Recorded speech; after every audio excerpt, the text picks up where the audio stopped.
In September of 2017, Hurricane Maria devastated the island of Puerto Rico. And I came down a few days later to feed the people in Puerto Rico who needed to be fed. Jose Andres came down here to cook, and it became Chefs for Puerto Rico.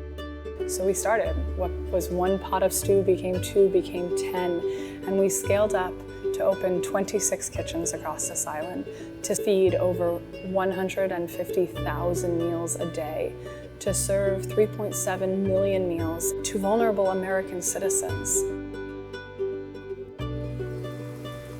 I arrived here in Puerto Rico after a disaster to focus on emergency relief, but realized that if we wanted to see it through, focused on sustainability and resiliency in the long term, that meant investing in and partnering with farmers.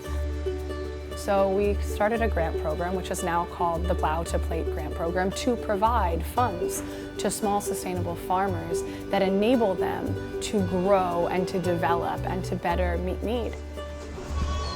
And here we are at a sustainable farm providing organic products to chefs, to restaurants, and to a booming tourism economy while also providing local jobs. How many places are you selling that to in San Juan right now? At the moment, it was a very difficult time in our lives. And the way that we were able to come out of that, Erin has a lot to do with it, and we will always be grateful for that. All this means a lot to Puerto Rico, but we want to use this to be able to help some other countries. I love school, I love learning, and I also knew I wanted to study abroad. And NYU's global network of campuses is the best in the world. I spent my freshman fall at Washington Square, the January intercession in Florence, the spring between Haiti and New York following the earthquake, and then 4 consecutive semesters in Ghana, Israel, Spain, Argentina, before coming back to New York for my senior year.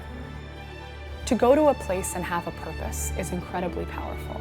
And what NYU's global campuses allowed me to do was not just to travel, to not just meet people, to not just see the world, but to enter into a community and dive beneath the surface and really begin to see the role, the responsibility, and the power that each of us have as individuals, as global citizens, as actors who can change our nation and ultimately the globe.